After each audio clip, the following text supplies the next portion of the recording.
बे हाबाफारिया जोंहा आदार बेकवार्ड कास्ट ओबीसी जोंहा यूपीपीएल नि सेल दङ बिथांमोना दिनै रायजोनि मोनसे मेल खुंदों बेयाव जोंनि सरकार जोंनि बिटिआर सरकार बा यूपीपीएल सरकारा मा हाबाफारि लादों बेनि सायाव सांग्रांथि लाबोनो थाखाय लोगोसे जोंनि यूपीपीएल हानजानो जे जोंनि नीति आदर्शफोर दङ बेखौ रायजोफोरनि गेजेराव बुंफोरनानै होनो थाखाय बे देवस्रि ओनसोलाव दिनै रायजोनि मोनसे मेल खुंदों बिथांमोना जोबोद मोजां मोनसे परिबेसाव बे मेलखौ खुंबाय थानाय जादों आरो रायजोफ्रा जोबोद जोंनि यूपीपीएल हानजाखौ मोजां मोनहाबथारनानै आरो जोंनि प्रमद बर' सारनि दैदेननाय बिटिआर सरकारखौ मोजां मोनहाबथारनानै दिनै बेयाव बयबो दले बले जोंजोंहाय हेफाजाब होफैदों। देरहानाय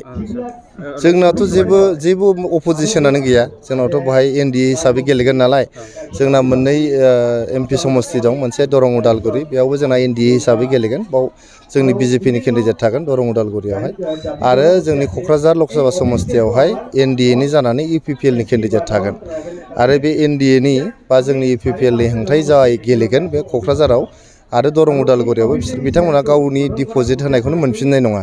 खुनु अपोजिशन गैया बेयाव जेखि लम्फ जम्फ खालामा मानो गावसोर जे नमिनेशन होनायाव डिपजिट होगोन बे डिपजिटखौनो फार्स्ट फैसाबो मोनफिननाय नङा बिसोर। हाग्रामाया जिर' जागोन होनना बुंगासिनो दङ सार। हाग्रामाया गावनो जिर' जागोन होनना लादों गावखौनो यूपीपीएलखौ जिर' जागोन होनना बुंदों। यूपीपीएलखौ जिर' जागोन होनना बुंदों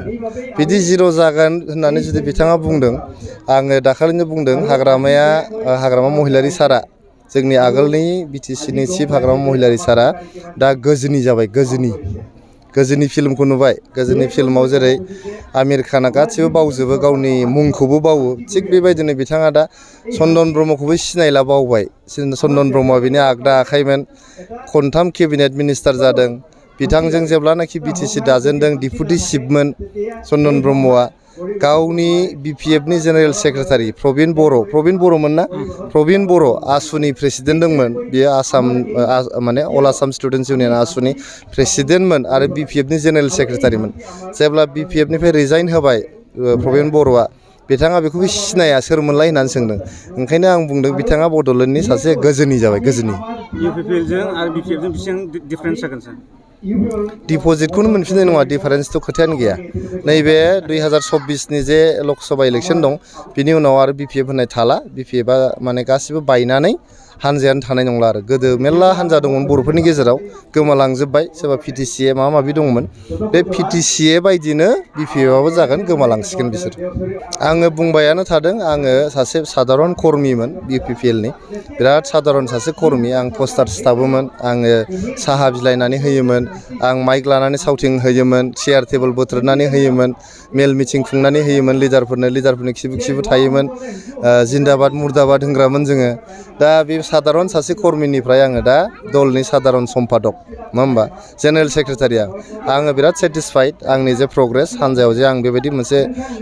स्पिडिलि प्रग्रेस जाबोदों आरो दिनै जेनेरेल सेक्रेटारि जाफैनो हादों जोबोद गोजोननाय मोन्दों खिन्थु हानजाया जुदि गाबोन आंनो लकसभानि इलेक्सननि थाखाय गेलेनांगौ होननानै आंखौ जुदि बिथोन होयोबा बे बिथोनखौ मानिनानै आङो सासे दावहारु बायदि बारसोमगोन। তা আজি আমার চিৰাং জিলা